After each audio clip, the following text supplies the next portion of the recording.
예, 12.3 계엄 사태 이후 한 달이 조금 넘게 지났습니다. 윤석열 대통령 탄핵 심판과 체포, 내란 특검법 등으로 12.3 내란 사태 이후 혼란은 계속되고 있는데요. 오늘 일부 첫 순서로 이준석 개혁신당 의원과 함께하겠습니다. 의원님 어서 오십시오. 안녕하세요. 예, 그리고 오늘 이재영 전 의원님, 박성특 실장님 어서 오십시오. 네. 안녕하세요. 반갑습니다. 자, 12월 3일 비상계엄 선포 이후 약 한 달의 시간이 지났는데 일단 의원님 지금까지의 대한민국 상황 어떻게 보고 계십니까? 정말 아무도 예상하지 못했던 일이 일어났고요. 그 뒤에 벌어지는 일들도 정말 한치 앞을 예측할 수 없는 상황이다. 이렇게 말씀드려야 될 것 같습니다. 그리고 우리가 한동안 자랑스럽게 이제 민주주의 선진국으로서 대한민국의 민주주의를 얘기했었는데 이 시스템상의 취약점이 있구나라는 것을 또 여실히 들여보내주고 있고요. 예.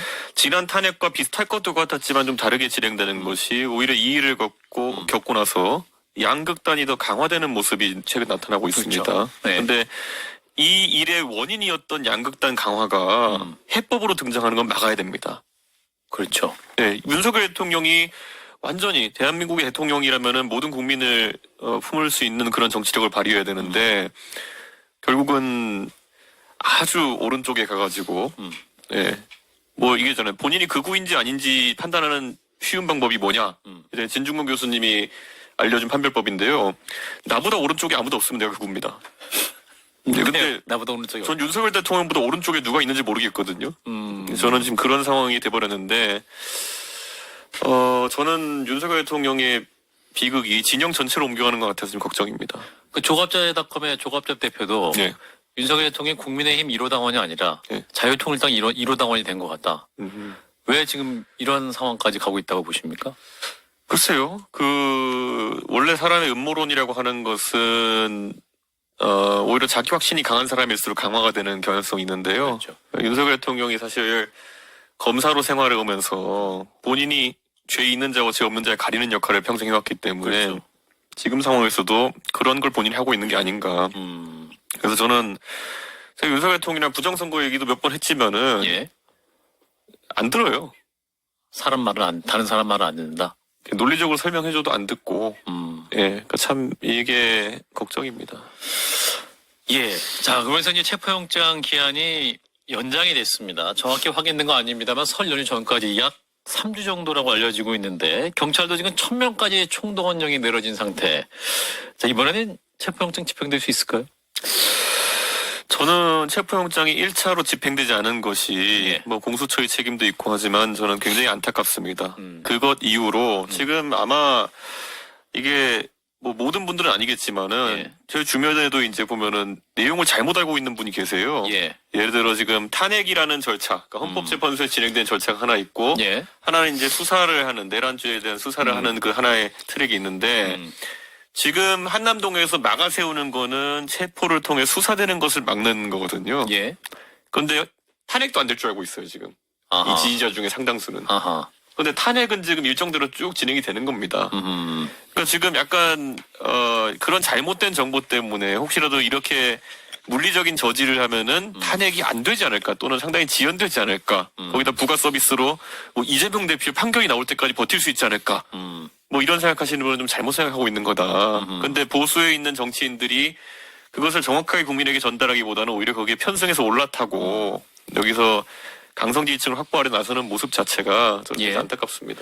이제 오늘 박종준 경호처장이 오늘 오전에 경찰에 이제 출석을 조사를 받고 있고 이제 사의를 표명했어요. 예. 조금 전에 1시간 전인 최상목 권한대행이 사표도 수리를 했는데 이 갑자기 이제 경호처 수장이 결사항전 하려고 하다가 이제 수장이 사직서를 냈단 말이죠. 예. 그게 어떤 걸 의미한다고 보십니까?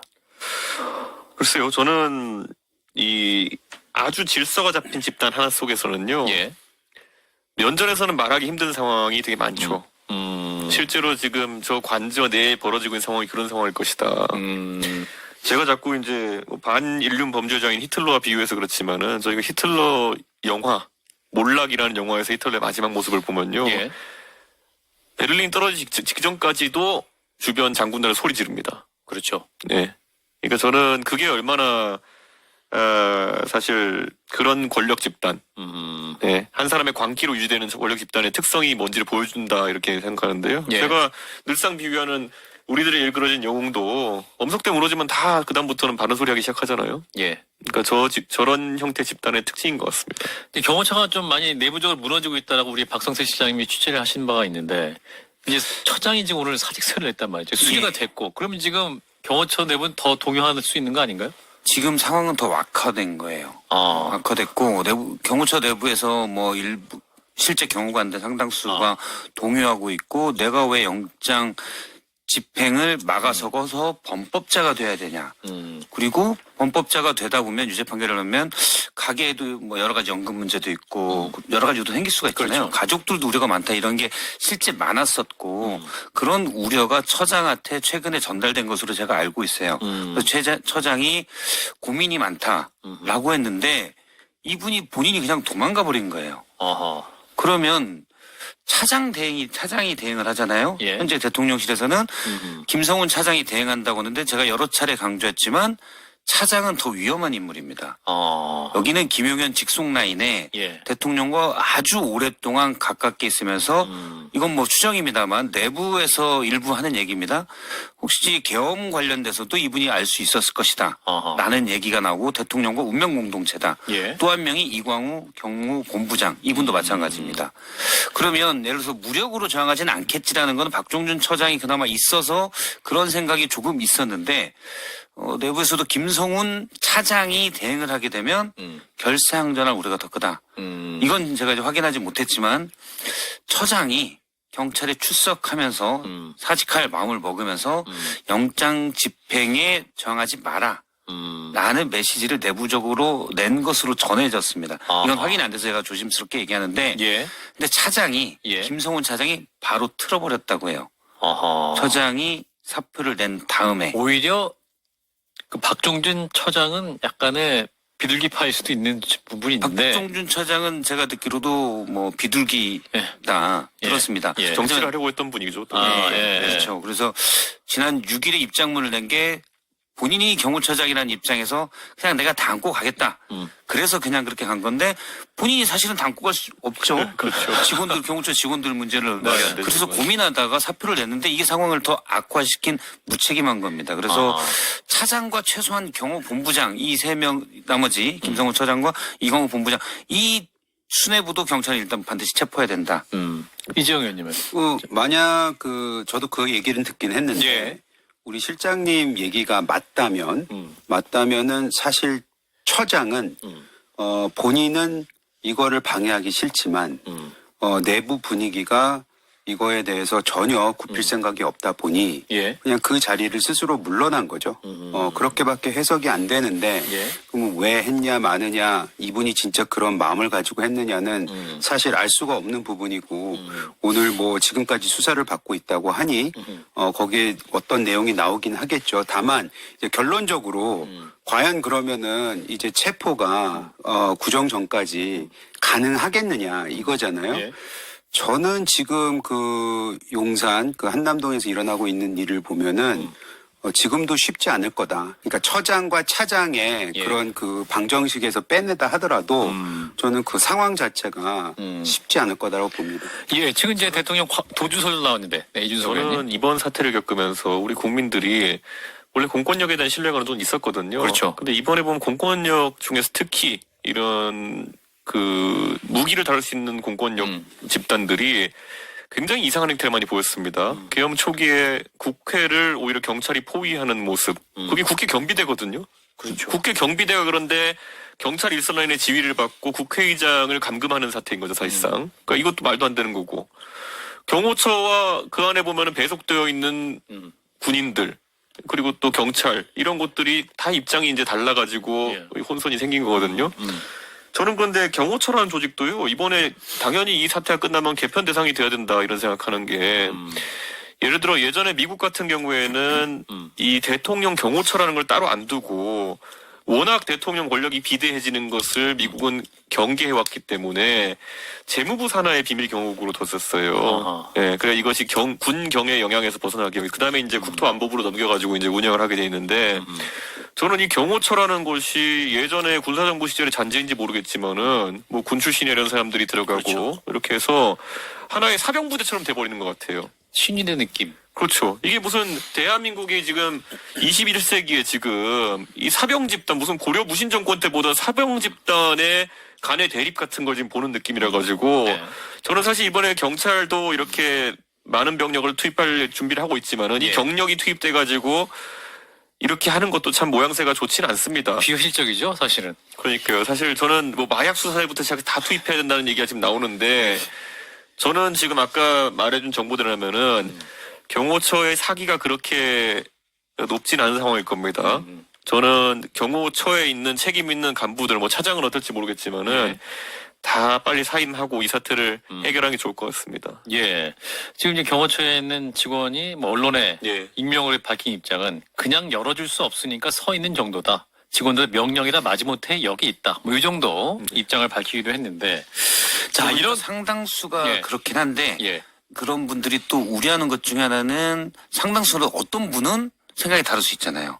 그렇죠. 그걸 좀 목소리 큰 사람, 우려하더라고요. 목소리 그렇죠. 큰 사람이 또 강하게. 예, 그러니까 예를 들어 200명의 경호관 중에 뭐 180명 이렇게 생각해도 10명이 정말 윤 대통령에 대한 열렬한 지지, 이건 무조건 막아야 된다는 걸로 해서 그쪽 라인에, 그쪽 지휘 라인에서 예를 들어 무기를 쓴다든지 그런 것들을 또 내부에서는 우려하고 있더라고요. 예.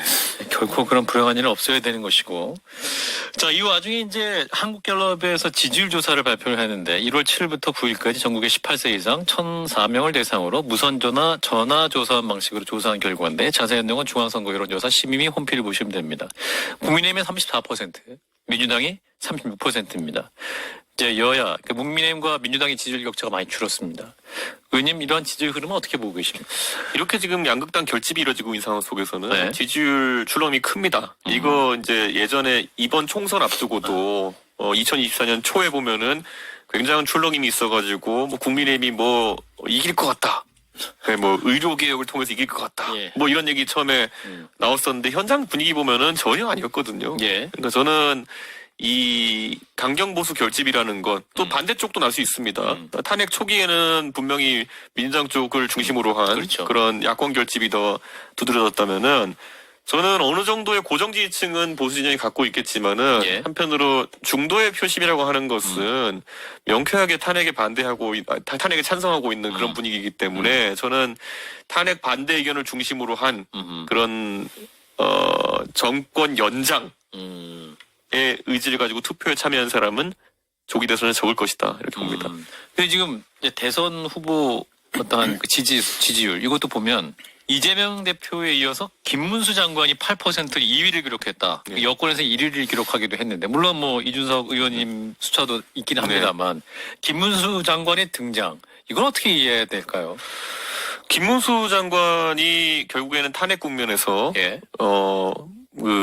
머리를 숙여 인사하지 않고 예. 뭐 이런 특징적인 행보들이 아마 강성 보수층에게는 강경 보수층에게는 좀 인상적이었던 것 같습니다. 그렇죠. 그런데 그 모습이 인상적이었기 때문에 이런 결과가 나왔지만은 예.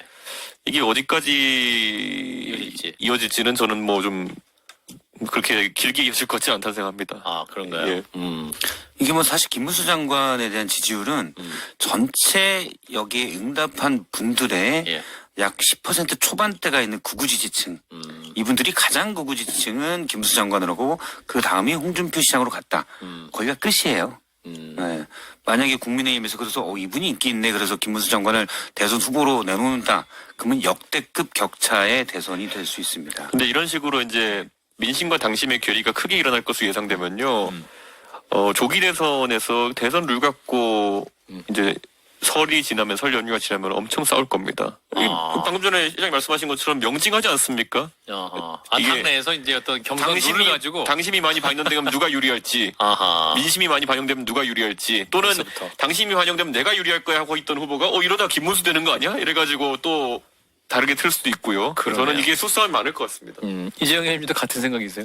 저는 뭐 누가 어떻게 해야지 이길 거냐를 토대로 예. 그 경선룰이 나올 거라고 생각하고 이준석 대표도 그때 같이 있긴 했었지만 예. 우리가 재보궐선거 서울시장 할 때도 저희가 그런 걸로 토론이 아니 있기 때문에 그건 별로 걱정은 안 합니다. 지금 나오고 있는 숫자에 대해서 개별 사람에 대해서는 별로 그렇게 큰 의미를 두지 않고 한마디만 더 드리자면 저는 그냥 이렇게 봐요. 35%라고 치고 예, 예를 들어서 국민의힘이. 예. 국민의힘이 는 건 맞고 결집은 맞는데 예. 그러면 대통령이 탄핵 이후에 탄핵이 아니죠. 개헌 바로 직후에 10%까지 떨어졌잖아요. 그럼 산술적으로 25% 올라온 거잖아요. 저는 그 25%가 윤석열 대통령을 지지해서 왔다고 생각하진 않아요. 그분들이 가지고 있는 생각은 이래서는 큰일 나겠다. 이재명 되는 거는 못 봐주겠다. 뭐 이런 생각을 가지고 계신 분들도 상당수가 아닌가라는 생각을 좀 하고 있습니다. 예, 이제 이런 가운데 국민의힘 기류가 좀 많이 바뀌고 있습니다. 이제 한남동 관저에 40여 명 가까운 국민의힘 의원들이 이제 탄핵 반대 집회 혹은 그 현장에 가서 이제 힘을 모아주는 모습을 보이기도 했고, 김민전 국민의힘 의원, 이제 일부 언론에서는 맹륜으로 분류를 했고, 제가 어젠가요? 백골단 기자회견 주선까지 하면서, 물론 본인 사과를 했습니다만, 이 상황까지는 어떻게 보고 계십니까, 의원님? 저는 제가 예전에 김민전 의원이 예. 2022년에 대선 캠프에 들어오려고 할 때부터 이분은 부정선거론자니까 이런 분들은 들이면 안 된다고 이제 계속 반대했었거든요. 아, 부정선거론자예요, 이분이? 이거 엄청납니다. 이분 정착자인데? 그러니까요. 근데 부정선거론자는 사실 그때부터도 다 이제 싹이 보였던 분들이거든요. 그렇군요. 그런데 이제 그런 분들이 사실 대통령이 그 중에 이제 가장 우두머리였던 것 같은데 예. 지금도 그러니까 국민의힘의 가장 큰 리스크는 이런 음모론을 기반으로 해가지고 정치를 하시는 분들이 더러 당내에 지금 건포도처럼 박혀 있다는 거죠. 그리고 이분들이 이게 이런 거예요. 그 부정선거를 건드릴 정도면요, 꼭 그게 문제가 아니라 이런 것도 하는 거예요. 예, 이런 겁니다. 진짜 이게 결국 백골단 이 세 글자만으로도 사실 이미 큰 잠을 못 트라우마인데. 이루진다고 하는 그런 국민들도 계신 그 그렇죠. 용어인데 그렇죠. 아니 이게 어떻게 자랑스럽게 국회에다가 소개해줄 만한 그런 일이겠습니까? 예. 예, 국회에서 그 말 할 줄 몰랐다고 변명하는 것은 너무나도 좀 그런 게요. 이분들 이력이 뭔지만 찾아봐도 예. 나무위키에도 나올 겁니다. 아하. 그런데 이분들을 불러다가 그렇게 특히 그런 헬멧 같은 걸 쓰고 이렇게 기자회견을 한다. 예. 그 헬멧의 의미가 뭔지 몰랐을까요? 김민전 의원 80학번일 거거든요. 많이 봤을 거 아니에요, 대학교 때는. 박종철 열사랑 동기일 겁니다. 예. 근데 이거를 이렇게 처리한다 저는 믿기지가 않습니다. 예. 그래서 이제 윤리위 회부해야 된다. 징계 이런 논의가 있는데 권성동 원내대표는 본인도 사과를 했으니까 뭐 이제 그 부분을 넘어가야 되지 않겠느냐. 제가 그래서 오늘 페이스북에 한번 썼던 게 예. 이준석은 처음에 6개월 징계 때리고 1년 추가 징계 때릴 때 아하. 양두구육이라는 말을 쓰고 그 신군부라는 표현을 썼다고 해가지고 근데 맞는 예. 말이거든요. 지금 와서 보면은 그거 썼다고 해가지고 1년 추가 징계 때렸거든요. 예. 예, 그러니까 징계라는 것이 희화화되는 또 다른 모습이죠. 사실 아니 국회 백골단이라고 주장하는 사람들이 끌고 들어왔는데 만약 독일 의회에 내가 SSU 하는 사람이 등장했으면은 이거는 그 당 문 닫아야죠. 독일에서 말하는 그랬으면 정말로 독일에서 내가 SSU 하면서 그 제복 입고 나타났으면요. 그거는 그 해골무늬 쓰여진 모자랑 제복 입고 나타났으면요. 저는 그 당 문 닫아야죠. 그럴 일이 없겠지만 독일에서. 그러니까 이제 권성동 원내대표 얘기는 그래요. 이제 백골단 명칭이나 실체에 대해서는 불분명한 상태에서 기자회견 주선한 건 적절치 못했다. 그와 관련해서 김민전 의원도 실수를 인정하고 사과했기 때문에 징계 사유에 해당하지 않는다. 이렇게 말씀을 했는데. 예전에 또 5.18 관련해서 잘못된 의견을 개진하는 단체의 그 회의실을 대관해줬다가 또 그건 또 징계 먹은 사례가 있어요. 사과를 했든 말든. 예. 그러니까 이게 그럼 앞으로 이런 거 하고 사과만 하면 되는 겁니까 이런 거? 이미 그 백골탄이라는 단체는 본인들이 원하는 홍보 효과는 다 얻었고 그러네요. 상처받을 국민들 상처 다 받았고 그렇죠. 그러니까요. 저도 초등학교 때 봤던 백골탄 모습이 생각이 나가지고 깜짝 놀랐어요, 사실은. 저는 1학년 때 잡힌 적 있어요. 대학교 백골단이 때. 허리를 잡더라고요. 어허. 무서웠어요. 예.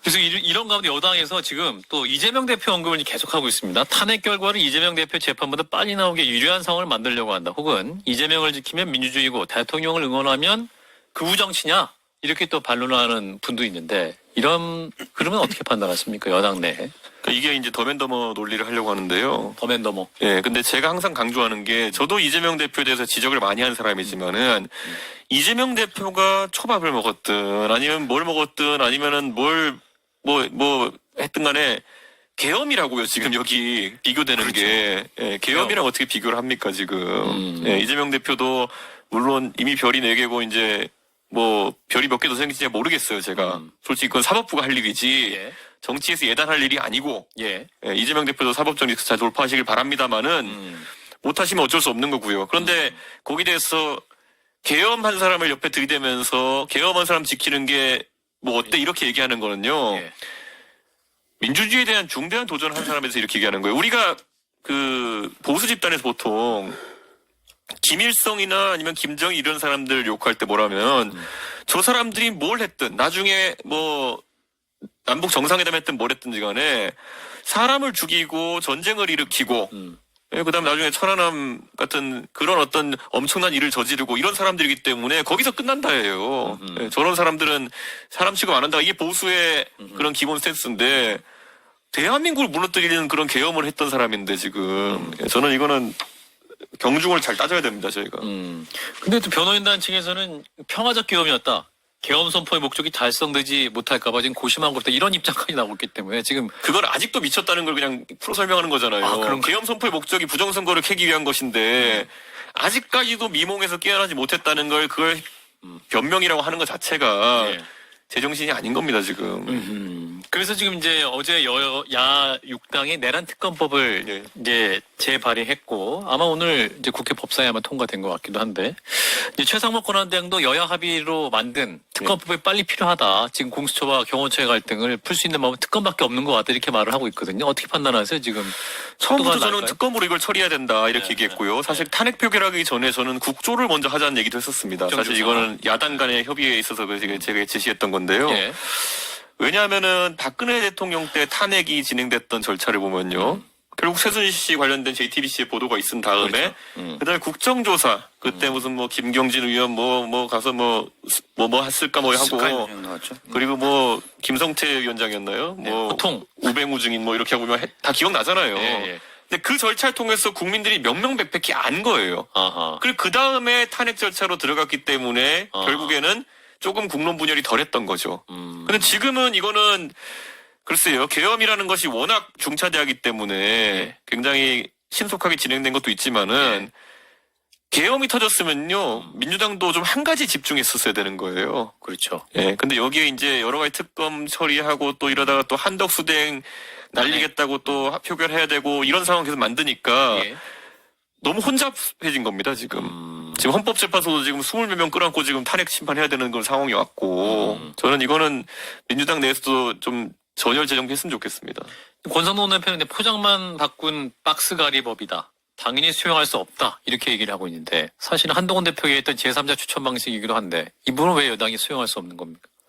그러니까 전체적으로 네. 지금의 윤핵관들은 친박만도 못한 거고 친박만도 못하고. 과거에 박근혜 탄핵 때 친박만도 못한 거고 윤석열 대통령도 이런 것에 임하는 자세가 박근혜 대통령만 못한 거예요. 박근혜 대통령 그때 물론 이제 탄핵 심판이나 아니면 그 형사 그 수사에 대해 가지고는 네. 다소 소극적으로 임한 건 있지만 적어도 이렇게 경호처를 동원해가지고 물리적 저항을 하거나 아니면 또 뭐 거부권을 자기에 대한 특검이나 이런 것에 막 쓰고 이런 건 아니었거든요. 그러니까 저는 완전히 이거는 정치 수준이 그때보다도 훨씬 낮아졌습니다. 근데 지금 내란죄를 빼기로 했다. 탄핵소추 안에서 그 부분을 빼기로 했다. 그 부분을 이제 여당에서 굉장히 큰 공격을 하고 있고 나경원 의원 또 어제 이제 국회에서 굉장히 그 80% 이상의 내란죄인데 이거 빼면 이거 사기 탄핵이다.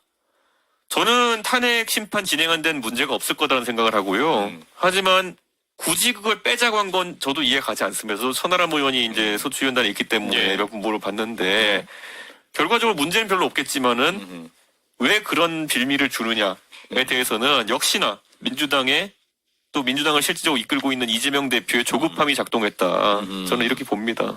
네. 초반부터 그럼 그 부분을 좀 빼고 시작했어야 했다. 이런 판단하시는 건가요? 빼는 것 감당할 수 없는 채무 때문에 혼자 소갈이하고 계신가요? 정부에서는 에 대한 그런 어떤 부분을 다퉈봐도 괜찮다 봅니다. 헌재에서. 아, 그런가요? 왜냐하면 지금 내란에 대한 실질적인 판단이 나오기 전에 만약 탄핵이 이루어진다면 또 그것도 논란이 있을 수 있다는 생각도 합니다. 그래서 저는 이번에 어차피 결국 계엄 포고령이나 이런 것에서 판단을 해야 될 텐데 이게 불법 계엄이라는 것을 근데 이게 결국 내란에 이르느냐를 완전히 무슨 형을 이렇게 선고하는 건 아니겠지만은 내란의 성격이 있다까지는 규정해도 되지 않을까 싶거든요. 헌법재판을 통해 가지고. 그렇군요. 자, 이런 가운데 이제 14일 대통령 탄핵 심판 첫 변론이 있습니다. 이제 헌재의 최종 결정 시기가 언제쯤 될 것이냐. 뭐 이분 의견이 분분한데 박근혜 대통령 탄핵은 한 석 달 걸렸고 노무현 전 대통령 건 한 달. 그래서 그 중간에 한 2달 반 정도 되지 않겠느냐. 저는 그런데 이번에는 되게 빨리 날 거라 생각합니다. 아, 그런가요? 지금 5차 변론기일까지 이제 잡았는데 2월 초죠. 2월 초잖아요. 네. 저는 2월 초 끝나고 나서 이제 평의를 몇 번 하고 내지 않을까. 아, 그럼 2월 말 안에? 2월 중순, 2월 말 전에 내지 않을까라는 생각을 합니다. 왜냐하면 이거는요. 지금 이게 테크니컬 파울도 걸렸어요. 윤석열 대통령은. 왜냐하면 국정을 마비시키겠다는 의도가 선명하게 보이거든요. 대한민국의 국채 자체를 지금 혼돈에 빠뜨리고 있는데 헌법재판소도 그러면은 열심히 일해야죠. 그러면은 네, 대통령이 만약 지금 국민들이 권한대행 체제가 안정적이고 우리가 대외적인 변수에 대응할 수 있다라고 판단한다면은 국민들도 헌재가 조금 더 세심하게 다루고 더 많은 부분을 다루고 하길 기대하겠지만은. 예. 지금은 이거 대통령이 불복할 태세에다가 결국에는 계속 물리적인 저항을 할 것 같은 태세이기 때문에 영장이 나와도 응하지 않고. 그러니까 이거는 대통령이 테크니컬 파울 걸렸습니다. 100% 이거는. 예. 그렇게 더 빨라질 수 있다. 이런 네. 판단. 예, 또 개혁신당 요즘 내부 상황이 좀 예. 조용하지 않은 것 같아서 잠깐 여쭤보면. 예. 요즘 허은하 대표 체제가 흔들리고 있는 그런 상황은 분명해 보입니다. 근데 이제 본인이 앉아 있는 책상 의자 자리를 본인이 자르는 경우가 가끔 있거든요. 예. 윤석열 대통령도 그랬고요. 오늘 허은하 대표가 시도하려고 했던 것이 이주영 의원, 개혁신당 의원 3명이 있기 때문에 정책의장이죠. 정책의장 이주영 의원을 해임하고 그 다음에 본인의 옛 지역구인 동대문구의 구의원을 이제 정책위의장으로 임명하려고 시도하다가 좌절됐거든요. 그러니까 그 정도면은 사실 이제 그 여의도에 있는 언론인이나 아니면 정치 고관여층 같은 경우에는 뭔가 비정상적인 선택들을 하기 시작했다라는 것을 좀 인지했을 겁니다. 그래서 예. 제가 사실 당내 문제이기 때문에 지금까지 몇 달간 좀 문제되는 부분이 있었어도 제가 발언을 안 했거든요. 예. 그런데 원내 정당인데 현역 국회의원이 정책위의장을 하는데 그거를 아무 이유도 없이 특별한 사유 없이 날리고 본인과 함께 했던 구의원을 올리려고 한다? 지방의원에 대해서 비하하거나 이런 게 아니고요. 이런 경우는 없습니다, 그냥. 일상적이진 않죠. 근데 허은하 대표 입장은 당원에 따라 임명했다. 이렇게 입장을 밝히고 있으면 당원 당규? 당원 당규를, 그러니까 당원을 강조할 때는 보통 당원 당규를 안 지킬 때 강조하는 거거든요. 네, 그렇기 때문에 저는 뭐 그런 거는 왜 굳이 그런 말 했겠습니까? 예. 그러니까 저는 뭐 그거에 대해서는 뭐 평가할 가치가 없다 이렇게 보고 딱 그거만 보면 됩니다. 예. 예. 개혁신당의 원내 정당의 정책위 의장이 동대문구 구의원이 지금 임명되려고 시도하셨다. 예. 그래도 지금 국내 정치 상황도 복잡한데 네. 지금 개혁신당 내부도 뭔가 갈등이 있는 상황은 좀 분명 어려운 상황 분명해 보기 때문에 아니 근데 개혁신당의 나머지 구성원들은요 지금 괜찮아요? 아주 조기 대선을 위해 가지고 아하. 열심히 준비하고 있고요. 저도 오늘 한판승 빨리 끝내고 저희 그 선거를 준비하는 동지들과 연찬회를 가야 됩니다. 조기 대선? 예. 그러면 한 1분 남았는데 예. 그러면 의원님 이제 다음 대선이 있을 경우에 출마를 준비하시는 거죠? 저는 개혁신당 입장에서는 당연히 지금 뭐 이 계엄과 연계가 되지 않은 그런 중도 보수 성향의 정당으로서 당연히 그런 새로운 정치 지형을 우리가 국민들에게 선보여야 된다. 그런 생각을 하고 있고요. 지금 아까도 이제 이재영 의원도 말씀하셨지만은 민심은 선명합니다. 예. 계엄은 진짜 국민들이 다 쌍술 들어서 이거는 반대하지만은 또 한편으로는 민주당이 최근에 이 계엄 국면에서 보여준 모습에 대해서도 야 저거는 이재명 대표 한 명 지키려다가 결국에는 초과 3관 다 태우고 있구나라는 인식이 있기 때문에 물론 개혁신당이 부족한 면은 있지만은 저희가 더 열심히 노력해가지고 저희가 그 대안 부재 중인 그런 국민들에게 희망이 될 수 있도록 해야겠죠. 제가 항상 얘기하는 게 지난 대통령 선거 윤석열 대 이재명 그게 킬러 문항이라고 생각하셨다면요. 이번엔 또 다른 선택지를 만들어드리는 게 저희 의무라고 생각합니다. 알겠습니다. 그 선택지의 비전은 무엇인지에 대해서는 추후에 또 여쭙도록 불러주시면 언제든지 옵니다. 알겠습니다. 오늘 여기까지 이준석 개혁신당 의원이었습니다. 고맙습니다. 예, 감사합니다.